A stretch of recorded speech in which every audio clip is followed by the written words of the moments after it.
28 मई 1883 महाराष्ट्र के एक छोटे से गांव भगूर में एक बच्चे ने जन्म लिया।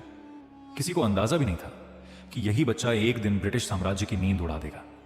एक ऐसा नाम जिससे अंग्रेज सिर्फ नफरत नहीं करते थे, डरते थे। एक ऐसा इंसान जिसे दो दो आजीवन कारावास दिए गए। एक ऐसा क्रांतिकारी जिसने काला पानी की अंधेरी कोठरी में भी हार मानने से इनकार कर दिया।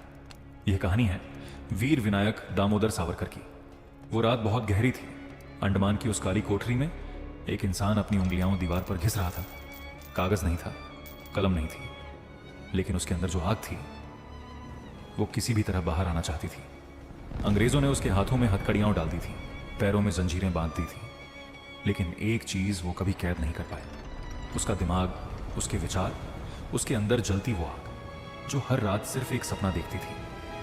आजाद भारत, ये कहानी है उस इंसान की जिसे अंग्रेज सरकार ने दो दो आजीवन कारावास दी, जिसकी किताबों पर बैन लगाया गया, जिसे देश से हजारों किलोमीटर दूर काला पानी भेज दिया गया। फिर भी वो टूटा नहीं, क्योंकि कुछ इंसान सिर्फ शरीर से नहीं बनते, वो विचारों से बने होते हैं। और विचारों को न जेल रोक सकती है, न कोड़े, न मौत। महाराष्ट्र का एक छोटा सा गांव भगूर, साल 1883। यहीं जन्म हुआ विनायक दामोदर सावरकर का।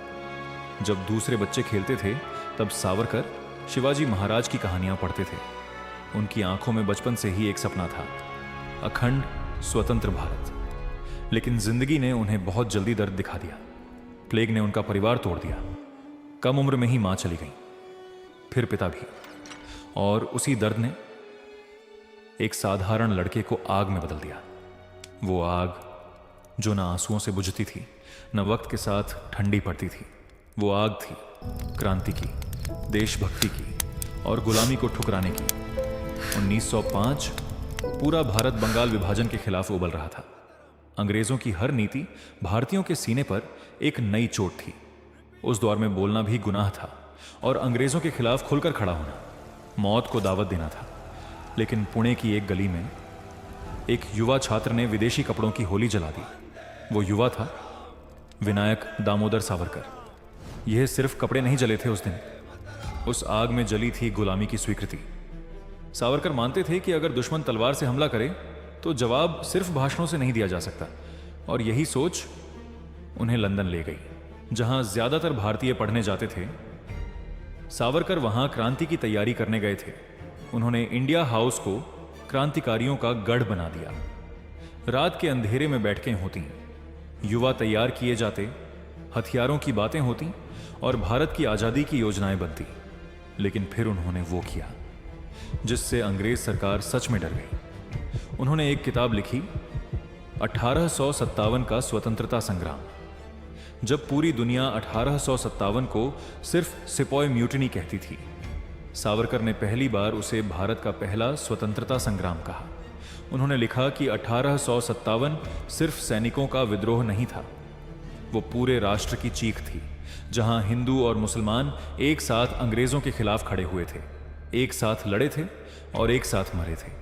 अंग्रेज समझ गए थे यह आदमी सिर्फ किताब नहीं लिख रहा, यह आने वाली पीढ़ियों के दिमाग बदल रहा है। किताब तुरंत बैन कर दी गई, लेकिन तब तक देर हो चुकी थी।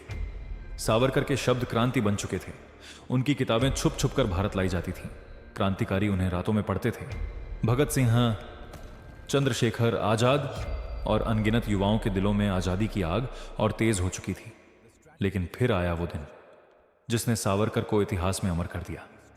1910 अंग्रेजों ने उन्हें गिरफ्तार कर लिया। जहाज से भारत लाया जा रहा था, लेकिन सावरकर हार मानने वालों में से नहीं थे। फ्रांस के मार से बंदरगाह के पास उन्होंने जहाज के बाथरूम की छोटी खिड़की तोड़ी और समुद्र में छलांग लगा दी। सोचिए, चारों तरफ अंग्रेज सैनिक, सामने गहरा समुद्र और बीच में एक अकेला भारतीय जिसके दिल में सिर्फ आजादी थी। वो तैरते हुए फ्रांस की जमीन तक पहुंच गए, लेकिन किस्मत ने साथ नहीं दिया। अंग्रेजों ने उन्हें फिर पकड़ लिया और फिर सुनाई गई वो सजा जिसे सुनकर आज भी रूह कांप जाती है। दो दो आजीवन कारावास, कुल 50 साल, काला पानी, अंडमान की सेल्यूलर जेल, भारत की सबसे खौफनाक जेल, जहां इंसान जिंदा तो रहता था, लेकिन धीरे धीरे अंदर से मर जाता था।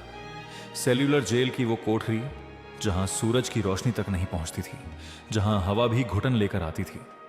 सावरकर को कोल्हू में बैल की तरह जोता गया। दिन भर तेल निकालो, मार खाओ, भूखे रहो, और अगर थक गए तो कोड़े खाओ। दीवारें गवाह थीं उस दर्द की, उस अकेलेपन की, उस जीती जागती मौत की। लेकिन अंग्रेज एक चीज नहीं तोड़ पाए, उनका हौसला। जेल में ना कागज था ना कलम, तो सावरकर ने जेल की दीवारों पर कीलों और पत्थरों से कविताएं लिखी। हजारों लाइनें। उन्हें याद कर लिया, दूसरे कैदियों को भी याद करा दिया, ताकि अंग्रेज उन शब्दों को मिटा ना सके। सोचिए, कैसा इंसान होगा वो, जिससे अंग्रेज उसकी कलम छीन लें, लेकिन वो अपनी याददाश्त को ही किताब बना दे। धीरे धीरे सावरकर सिर्फ एक इंसान नहीं रहे, वो एक विचार बन चुके थे। एक ऐसा विचार जो कहता था कि राष्ट्र सबसे ऊपर है। उन्होंने समाज सुधार की भी बात की, अस्पृश्यता के खिलाफ आवाज उठाई, मंदिरों में दलितों के प्रवेश का समर्थन किया। लेकिन समय के साथ उनका नाम विवादों में भी आया। कुछ लोग उनके मर्सी पिटीशंस पर सवाल उठाते हैं, कुछ उनके विचारों से असहमत हैं। लेकिन एक सच कोई नहीं बदल सकता, अंग्रेज सावरकर से डरते थे, क्योंकि वो जानते थे ये आदमी सिर्फ जेल में बंद कैदी नहीं है, ये एक विचार है, और विचारों जंजीरों में नहीं बांधा जा सकता। फिर आया दूसरा विश्व युद्ध। पूरे भारत में आजादी की मांग तेज हो रही थी, लेकिन सावरकर की सोच अलग थी। वो कहते थे, सेना में भर्ती हो जाओ, ट्रेनिंग लो, फिर समय बताएगा कि बंदूक किस तरफ मोड़नी है। उनका मानना था कि अगर भारतीयों को हथियारों और युद्ध की ट्रेनिंग मिल गई तो एक दिन वही ताकत अंग्रेजों के खिलाफ इस्तेमाल होगी। उधर नेताजी सुभाष चंद्र बोस भी सशस्त्र संघर्ष की राह पर आगे बढ़ रहे थे। अंग्रेज समझ चुके थे कि भारत अब सिर्फ भाषणों से नहीं चल रहा, अब यह राष्ट्र अंदर से जलने लगा है। आजादी के बाद भारत ने कई नेताओं को याद रखा, कई नाम इतिहास की किताबों में चमकते रहे, लेकिन सावरकर हमेशा बहस का विषय बने रहे।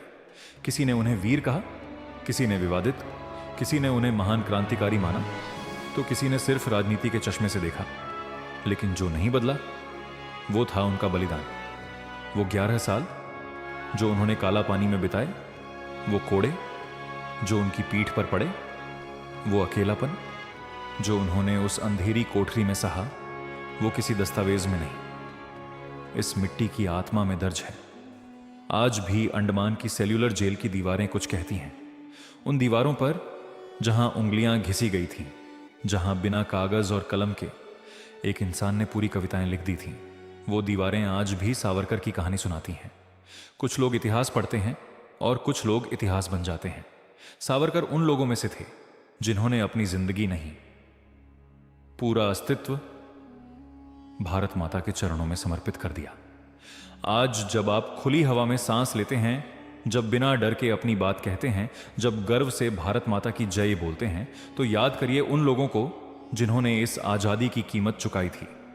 याद करिए उस काली कोठरी को, उन जंजीरों को, उन कोड़ों को, और याद करिए वीर विनायक दामोदर सावरकर को। क्योंकि कुछ नाम सिर्फ इतिहास की किताबों में नहीं रहते, वो इस मिट्टी की रूह में उतर जाते हैं। अगर आपको लगता है कि भारत के हर युवा को वीर सावरकर की कहानी जाननी चाहिए, तो इस वीडियो को ज्यादा से ज्यादा शेयर कीजिए। कमेंट में लिखिए वंदे मातरम, और ऐसी ही सिनेमैटिक, गूज बम्प्स वाली और दिल में देशभक्ति जगा देने वाली डॉक्यूमेंट्रीज देखने के लिए एनीडॉक्स टॉक्स और राइनो ब्लैक टीवी को अभी सब्सक्राइब करें। जय हिंद।